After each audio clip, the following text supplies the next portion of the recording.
Hi everybody, my name is Brian Young. I am the executive chef and butcher at Deer Restaurant and Butchery in Hyde Park Square, Cincinnati, Ohio. I am going to demo a braised lamb shank dish today using the 2018 Giusti Ranch Pinot Noir from Kosta Browne, which is a fantastic wine.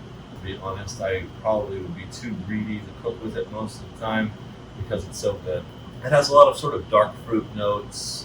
It has a lot of very kind of a lasting finish that doesn't last too long. So I'm pretty excited to use that with lamb because those are all flavors and things that I like about lamb. So let's get going. First things first, I went to the butcher shop, which is upstairs. And I had Dakota, our butcher, cut me 2 lamb shanks, which are beautiful. So first things first, I'm going to take a Dutch oven. I am going to get this baby pretty hot on medium-high heat. You don't want to use high heat because you do not want to burn the oil, which really can happen. It kind of makes everything not taste very good. So I'm going to get it on medium-high heat. And first thing first is I'm going to make a quick little marinade. I'm going to use a little rosemary. About for 2 lamb shanks, probably 2 good-sized sprigs of rosemary here, 4 sage leaves, and this is fresh lavender. If you can get it, it is incredible. If you can't get it, you can use dried lavender. Try to get the dried lavender herb, not the lavender flower. Then I'm just going to take a whole bunch of salt. It's about 4 tablespoons of salt. Okay, and I'm going to take, say, 4 good-sized cloves of garlic. So I have some salt mixed in here. I'm just going to give this a quick run over with a knife. You can, I'll be honest with you, you can totally use a food processor to do this exact same thing. I probably would do the same thing. The salt is really helping me pull the oils out of the herbs and the garlic. It's acting like an abrasive. So now what I'm going to do is I'm just going to really liberally apply this. What we're going to do now with our very, very hot pan. Okay, I just got about a 1/4 inch of oil in the bottom of it here.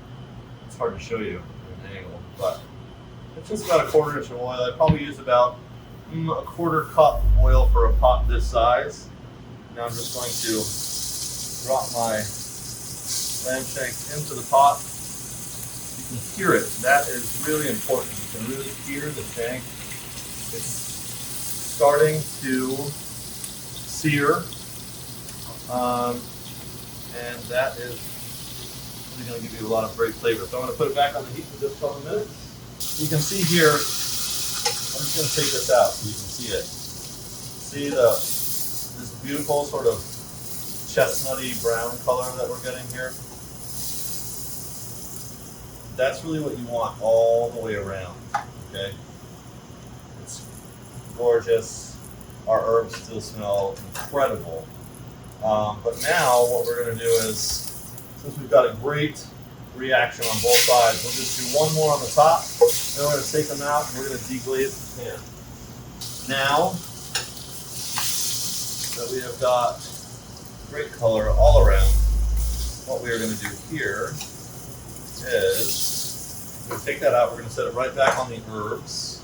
I'm going to throw in 1 sprig of lavender, 1 sprig of rosemary, and 1 sprig of oregano, a couple of cloves of garlic, that's about 7, and we're going to throw some veg in the pot now. While that goes, we're just going to make some quick, rough mirepoix. Now this is going to go in the lamb pie later, so you just want to cut it in manageable pieces, but you don't want to cut it too small because it's going to braise with the lamb. The cut that I'm doing here is called an oblique. I'm just cutting at a 45-degree angle, rolling it a 1/4 turn, and then cutting at a 45-degree angle again. This is a great rough cut. If you're doing braises, it gives you great surface area with the vegetable, and also helps you not to cut the vegetable too small. so that it melts. I'm going to do 1, 2, 3, 4, 5 stalks of celery. Just cut kind of large, but not too large, because celery is really fibrous and it really holds up to a braise. Throw in celery, carrots, and I'm going to do all of these onions, which is, let's say if you have peeled pearl onions, I would do about 2 cups. So this was 1.5 large carrots, 5 stalks of celery, and about 2 cups of peeled pearl onions all together in the bottom of that pot. You can still hear that reaction happening. That's fantastic. I'm just going to have a little bit of salt, about 2 tablespoons.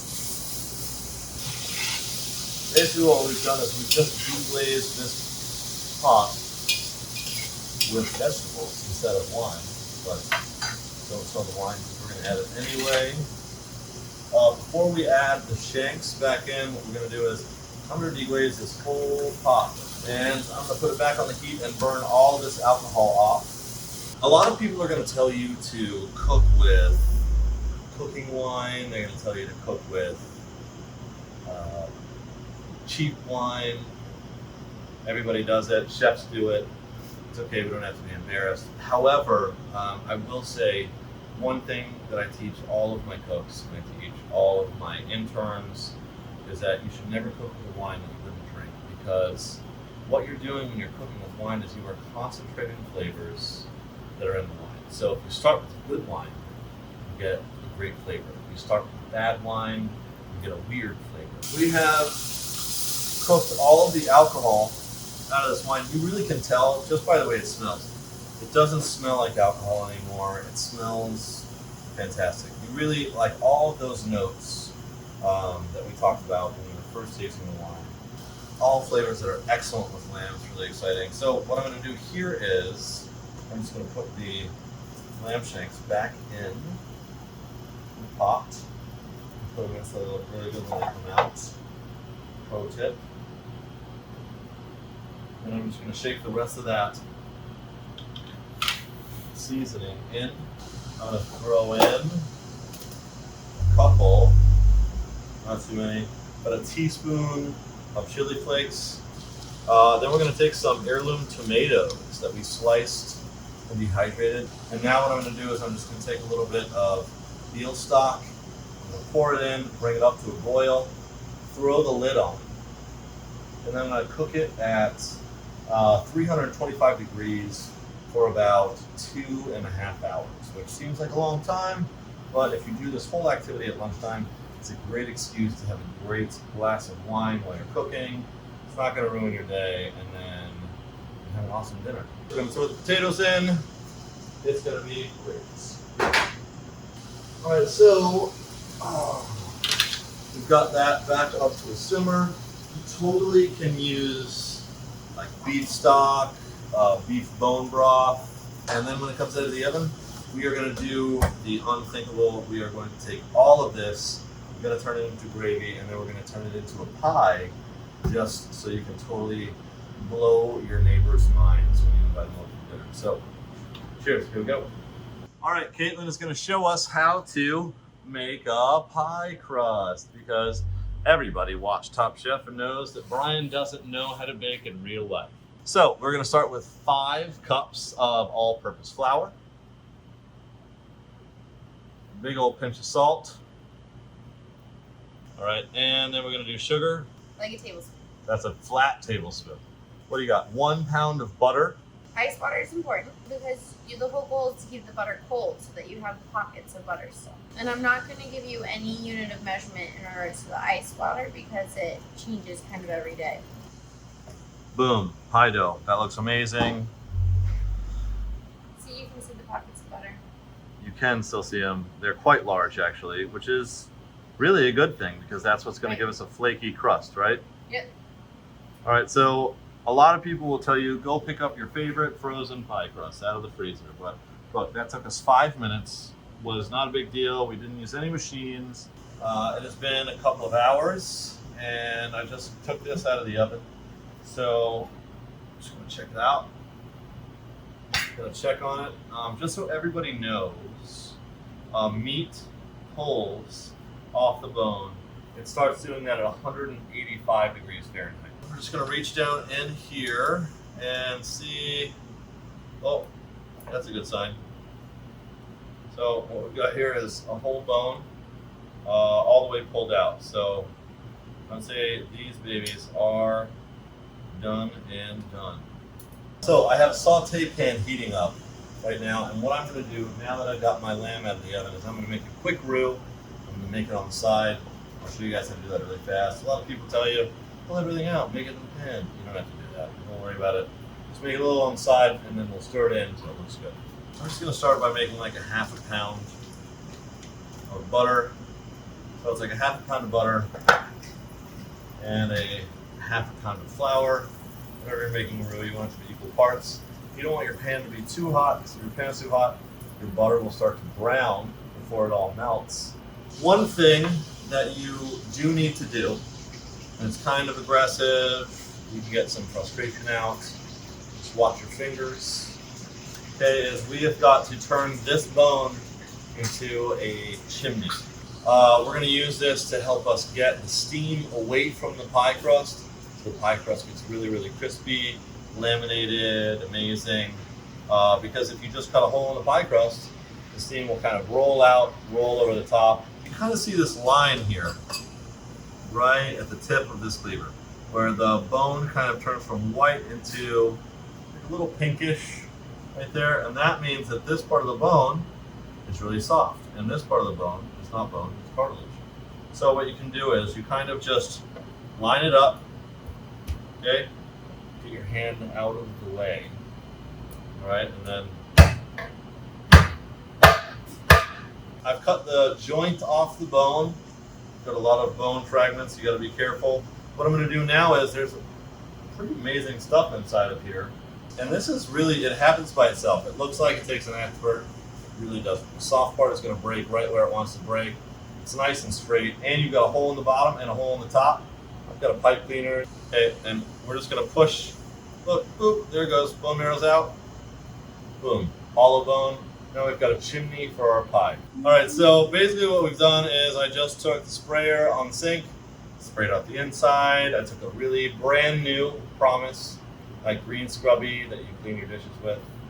No soap, just nice hot water. Scrub it, and look, it gets like super clean. Now I've got my lamb shank. I just pulled it. It's see, it's still in pretty big chunks. I've got pieces of potato in there. I've got pieces of carrot in there that have kind of melted down. Some are still kind of big, really good looking pearl onions, and a nice gravy. Okay, so I'm just going to make sure that's nice and hot, and then I'm just going to show you guys how to make a really, really fast roux. Okay, so I've got some butter. It's melted. It didn't brown. Didn't boil, just kind of gently melted. And now I'm just going to whisk in some butter, a little at a time, until it is about the consistency of wet sand or sandcastle sand. Okay? You've got like a good looking, really blonde roux. Okay, it's not been cooked at all. That's okay. We're gonna simmer it for a little while. I'm probably gonna take about 4 tablespoons of this to thicken everything I've got. So you can see here what I've got is a really nice, thick lamb gravy with carrots, potatoes, pearl onions. It looks incredible.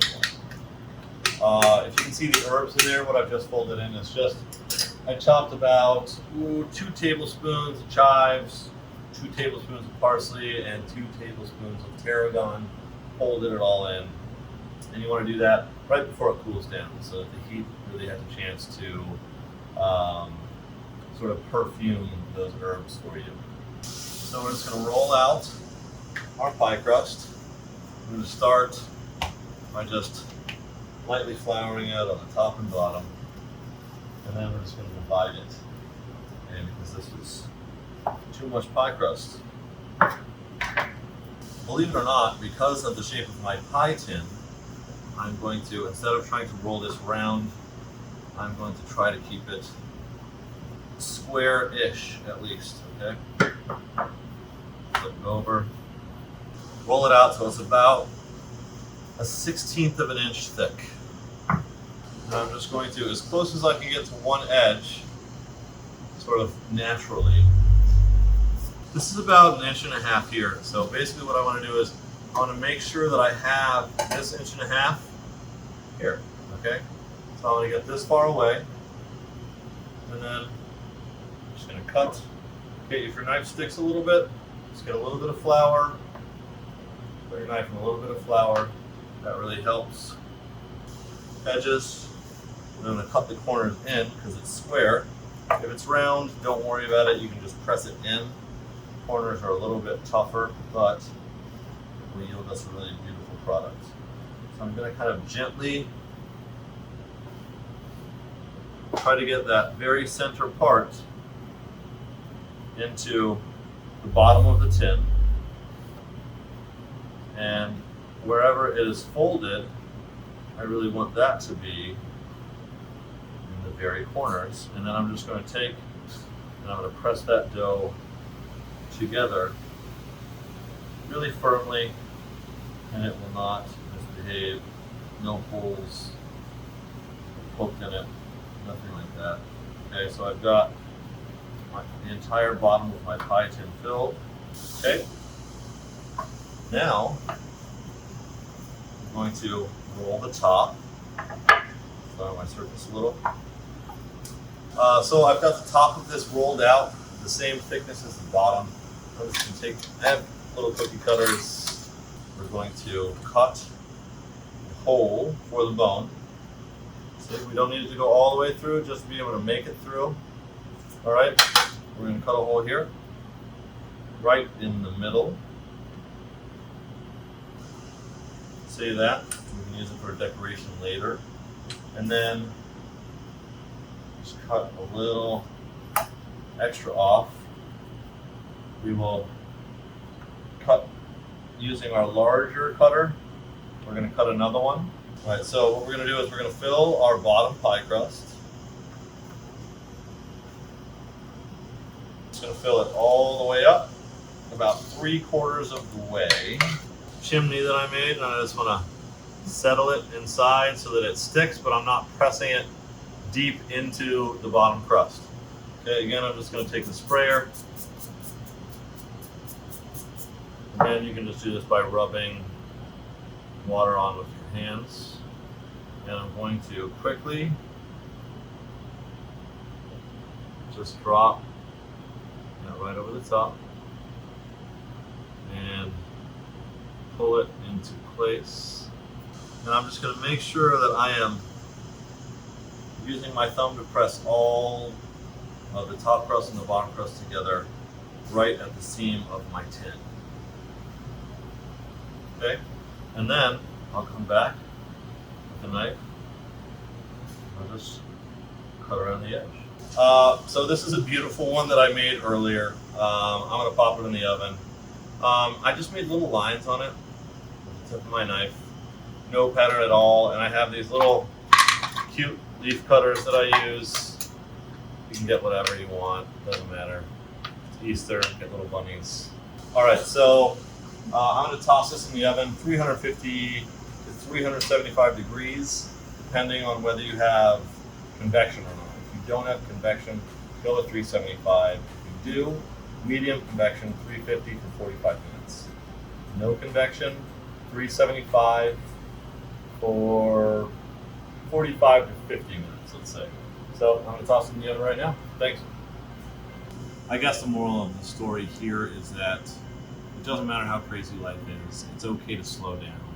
Cook your friends and family a meal from your heart, drink some wine, and just chill.